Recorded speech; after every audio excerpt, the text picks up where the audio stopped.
దోశల్లోకి కానీ ఇడ్లీలోకి కానీ దేనిలోకైనా వేడి వేడి అన్నం నెయ్యి వేసుకొని తింటే చాలా టేస్ట్గా ఉంటుందండి. ఒకసారి ట్రై చేయండి.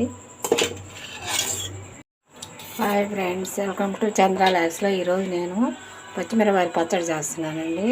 దానికి కొద్దిగా ఆయిల్ వేసుకున్నాను, మినపప్పు వేసుకున్నాను, 1 స్పూన్ ధనియాలు, కొద్దిగా జీలకర్ర వేసుకుంటున్నాను. ఉల్లిపాయలు వేసుకొని మొత్తం చల్లారి పెట్టుకొని మిక్సీకి వేసుకోవాలి.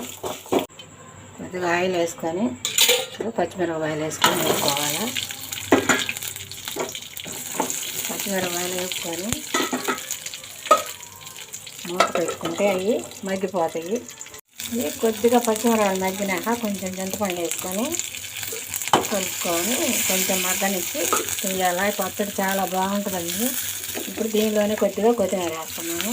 కొత్తిమీర ఎంత వేసుకున్నా బాగుంటుంది, చాలా టేస్ట్గా ఉంటుందండి ఇది వేసుకుంటే.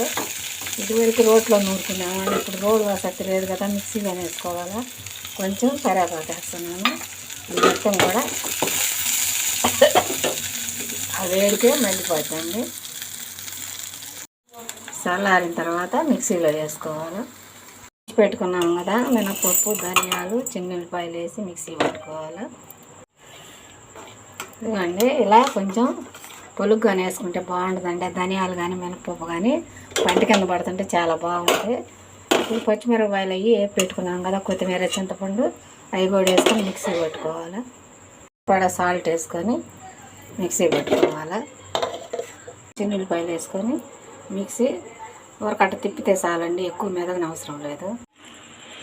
అన్నీ మెదిగింది, బౌల్లో వేసుకుంటున్నాను. వేసుకొని తిరగమాత పెట్టుకుంటాను. కొద్దిగా ఆయిల్ వేసుకుంటున్నాను తిరగమాతకి.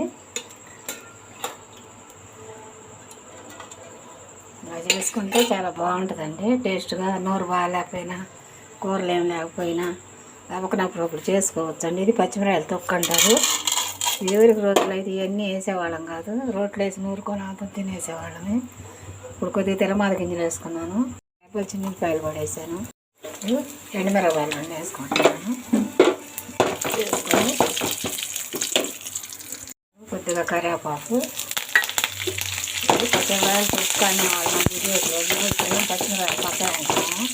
రోట్లో నూరుకుంటే చాలా రుచిగా ఉంటుందండి. ఇది రోజు ఆసక్తి లేదు కాబట్టి మిక్సీలో వేసుకుంటున్నాను.